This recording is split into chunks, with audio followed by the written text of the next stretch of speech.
What's up? Welcome to Marriaging. I'm Ricky. I'm Nova. And tonight we're going to tell you 3 things you need to stop doing right now. Stop it. Stop doing this in your marriage. Stop it. Stop it. Stop it. And it will fix your marriage.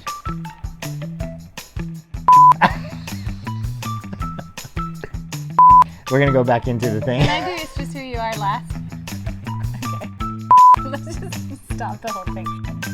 Should we just stop it? Okay. I was supposed to say that it's just who we are. It's not just who you were supposed to do the first 2, and you took mine, and now you have to redo it. I'm everything like set what I was going to say, and then you took mine. Okay. You and me, we got this. Gonna take some practice. Superpower oneness. We are marriaging. Wonder Twin Powers activate. We are marriaging. Hey, welcome back to Marriaging. I'm Ricky. And I'm Nova. And a few minutes ago we said you need to stop doing 3 things to save your marriage. Yeah, so just stop it right now. You got to stop it, okay? Number 1. The number 1 thing you got to stop is you got to stop pretending or thinking or even saying it's going to fix itself. It's not going to fix itself. Whatever the issue is, it's not going to fix itself. The second thing you need to do is you have to stop ignoring it. We fight and then the next day we're fine, and so we'll just be fine. Nope. You got to stop ignoring the problem. And the third thing is that you have to stop saying, you know what? This is just who I am. It's just who we are. It's just who I am. Stop it. So here's the problem though. We've watched things and listened to things before, whether it's a sermon or a podcast or, a video, and we hear somebody say, stop, and we're like, oh man, yeah. That's so discouraging. Oh, okay, we got to stop. Okay, so when we became parents 19 years ago, somebody gave us really good advice. Okay, they said this. They said, instead of when your son is running and you don't want him to run, instead of saying, stop running, which is a negative, it's like doesn't give direction, it's just like, it makes you feel like garbage, like the 3 things that we told you that you need to stop doing. You should say, please walk. Now, that gives him direction, it gives him hope, it's encouraging, it's positive. And then if he runs again, spank him. No, don't do that. Don't do that? Don't spank him? Okay. We don't want to say tonight, stop doing these 3 things, and then there you go. Good luck with that. We want to actually give you some affirmation, some encouragement. Instead of you hearing us say stop, we want you to hear us say start. I want to remind you of, some ways to start. In the area of love, how you see and view the world is really important. So, we want to do a reminder tonight about the love languages. Mm-hmm. The love language that you receive and then the love language that you give. I made the assumption, I'm going to speak for myself, that most people understood the 5 love languages, right? Here's the book, by the way. Yep. 5 Love Boom. Languages by Garry Chapman. We run into people all the time that have never heard of these 5 love languages, right? So over the course of the next 3 weeks, we're going to do a series on the love languages. And tonight we're just going to introduce what love languages are, how they apply to you, and how you can use them in your life. Talk about ours tonight. And right. I actually had an epiphany how I receive love that I'm not sure I really understood before. No, but as I read this book, I'm like, oh my goodness. I think I receive love differently than I thought. And what's funny is we were actually watching our kids surf when we were talking about this tonight, and we were kind of arguing about our love languages. I was like, no, that's not how you receive love. And I was like, how do you know how I receive love? So good to have a refresher course. Drop some knowledge on them, babe, just like that love language knowledge. Well, the idea of being in love is actually like super effortless because it doesn't really require anything. Because when you meet somebody and fall in love, it's actually super primal and instinctual. And those hormones and all those things, like I'm so in love, oh my goodness, I can't even do my job. Those kinds of things, that instinctual love, doesn't really require anything of you. Like when people are like, we can't keep our hands off each other. It's because it doesn't really require any effort. It's super hormonal and it's very instinctual. When you first meet somebody, that instinctual thing, you're like, oh my God, it's you're not thinking, you know what, I want to learn how to bring out the best in you, and I think that you want to learn to bring out the best in me. I don't think that happens right away. No. Sometimes maybe when people are super much, but you know, a lot of people start falling in love at 16, 17, 18, you know, whatever, in their 20s, and that is not the first thing they're thinking of. But love actually requires discipline And sacrifice. and sacrifice. And I think as we've learned our love languages over the years, we've learned each other, and we always say be students of one another, and this is like the perfect way to become students of one another is honestly read the book together and discuss. A lot of people wouldn't know what all the love languages are. Garry Chapman here, he's a psychologist, sociologist, relationship specialist, if you will. He identified 5 different love languages. Just side note, we have no connection with him. We've never met him. We're not endorsing him, so you buy his book. This is really helpful stuff for us. Yeah, it is really helpful. So the 5 love languages are ways that you receive love and ways that you like to give love. Words of affirmation. Acts of service. Acts of service. Physical touch. Yes, please. Yes. Quality time. Quality time and gifts. Yes. Okay, so again, words of affirmation. Physical touch. Quality time. Quality time. Acts of service. Acts of service. And gifts. Yep. When you hear us read those things, or you hear those things, there's probably a couple that you resonate with. And you might say all of them. All of them, yeah. No. Actually, they're all really helpful, I think, in loving each other. But there is one you will go, that is totally me. And honestly, as we were talking about it today, I think the thing that we were like, I was like, not really? Physical touch, you're like, no, physical touch is super important. I'm like, obviously, because, you know. But then but your first one that you said is words of affirmation. Yeah, how you receive. I mean, physical touch is like a very close second. But if I just always, you know, had sex with you 24 hours a day, but never said anything nice to you or complained and like nagged you and didn't affirm you, how would you live without me going, hey, I appreciate the way you serve a family. I love how wise you are. You're so like all those things are meaningful for you. But if I never said those and just had sex with you all the time, I don't think I could have sex 24 hours a day. You know what I'm saying? Do you understand what I'm saying? But that's your top one is words of affirmation. But babe, the physical touch is not just sex. No, and okay, it's not. That's where I was getting at, and Yeah. I think that's what threw you when I said one of my top love languages is physical touch. Because he talks a lot about that in the book. Actually, it's not just sex. Because the thing is, I like it when you just touch me, like when you just touch my arm, my hand. But I don't do that. It doesn't, like, that's not on my mind necessarily, thinking like, oh, she wants me to just touch her hand. I know you enjoy that, but it's just not on my mind. But you are naturally affectionate with people, and I like your affection. I appreciate your affection. So, and I appreciate the sex. I know Don't get that twisted. But the thing is, like, it's more than that, right? Acts of service, for example, is more than just doing things.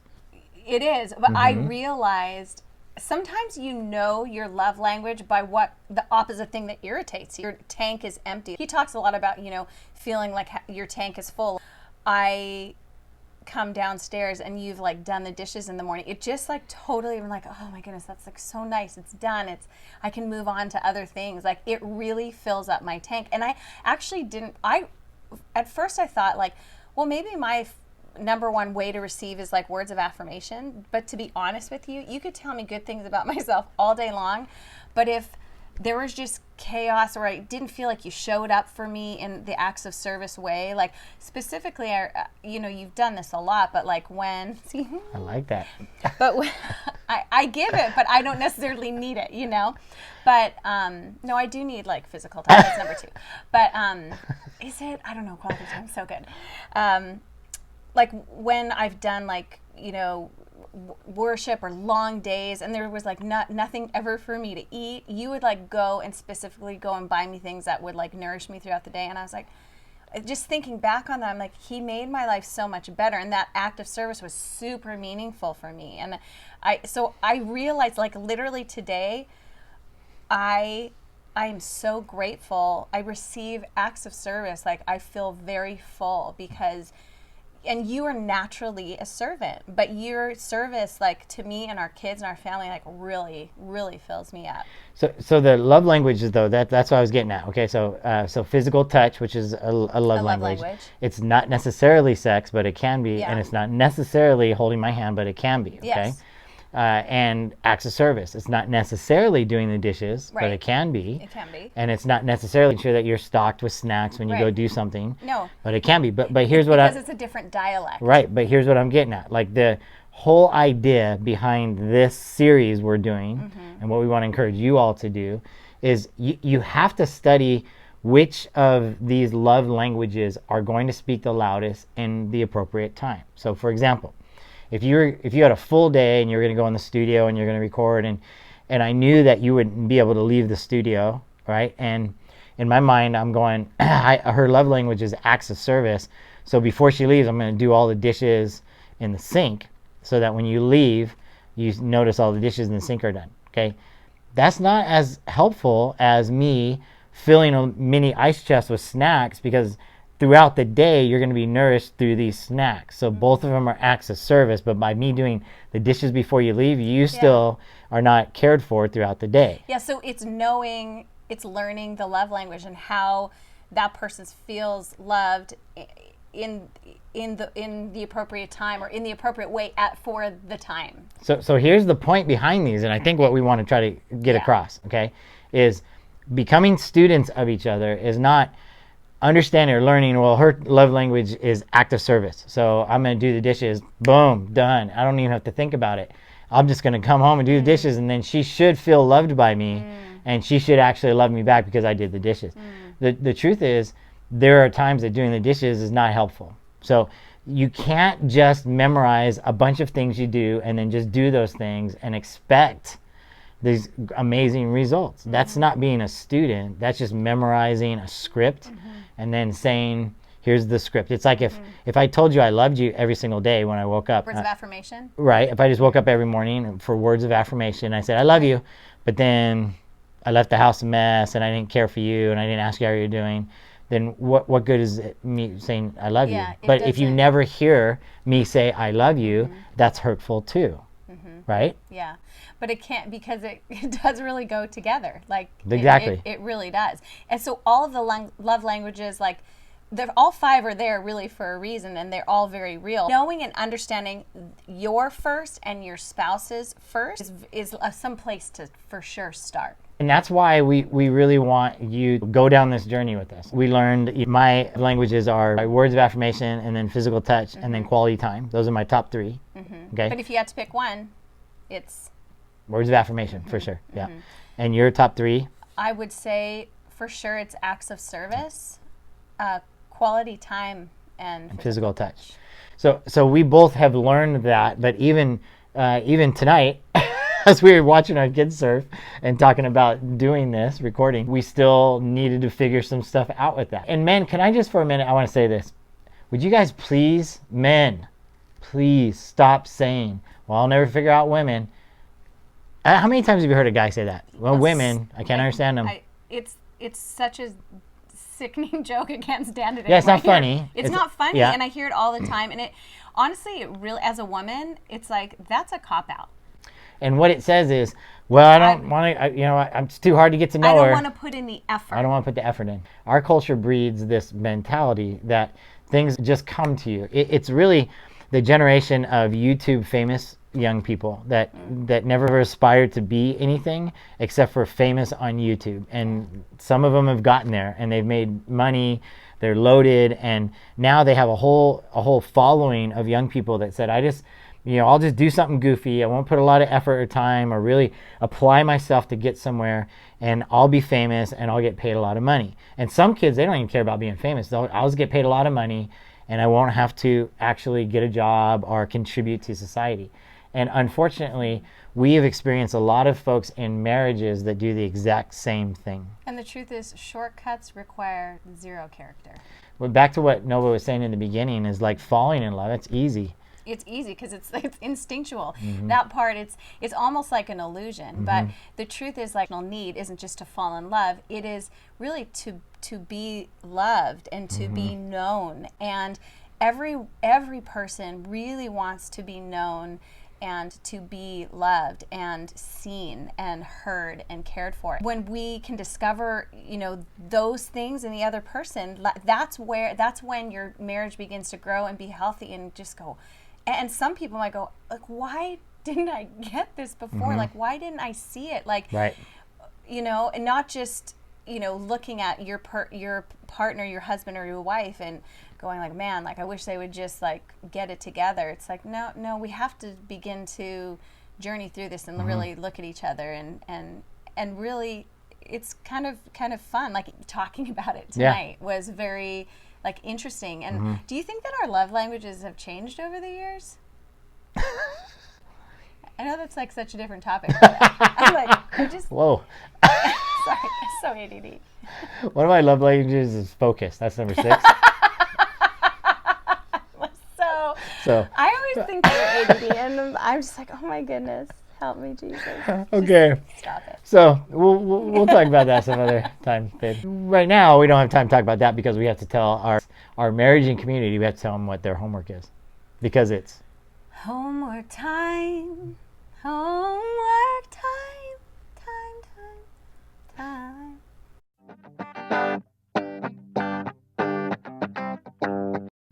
Okay, so your homework this evening is really simple. It's just 2 things. Okay? 2 things. This is the homework. We would love for you to actually purchase or borrow or something the 5 Love Languages by Garry Chapman. It's about $20, I think. Somewhere around there. Something like that. Oh, maybe even less on Amazon, Yeah, actually. so whatever it is. Let's say it's $15 to $20. We have no idea, and we're not making a dime from this, just to reiterate. Yeah. But if you go to Starbucks 4 times, that's $20. Yeah. So invest. This book's going to be good, not only for you, but for your friends and family. So order a book. Actually, a physical copy, okay? Yeah. Not electronic, not audio, but a physical Yeah, book. it comes in 2 days, maybe 1 with Amazon. Yeah, okay. So that's homework number 1. Homework 1. Homework number 2. So if we were to give you the 5 love languages right now, sit down with your spouse and just the one that stands out the most to you, both of you just decide what that is and tell each other. And that's kind of what you need to do. So and you don't need to have read the book and all that. In fact, we're saying decide your love language that stands out and then read the book. We'll next week we're going to start getting into the book. Okay. So words of affirmation, quality time, receiving gifts, acts of service, and physical touch. Okay, read them again. Words of affirmation, quality time, receiving gifts, acts of service, physical touch. After you turn this show off tonight, then say, okay, this is the one that resonates with me. Like if you've been through the 5 love languages before, I think it's really awesome to review what, how you guys are continuing to relate to one another. Because the best of your life is the rest of your life. That was good. I don't know if I wrote that, but I might have just wrote that. Do you think I wrote that? Or do you think that somebody else has said that? I don't think I read it in the book, so I think you're clear there. But Hey, we want to tell you we love you. yeah, we do. We're so glad that you are marriaging with us. Don't give up. Don't quit. Yes. Keep going. You can do it. You can do this. You can do this thing. You know what? My final thought is this. There's a huge attack on marriage and the family, and we believe in marriage. We believe in the covenant of marriage. It's not just a contract, it's a covenant. We believe in not just our marriage, but we believe in the idea of marriage because it's God's idea and it's beautiful. We can do this together. Yeah, you're not alone.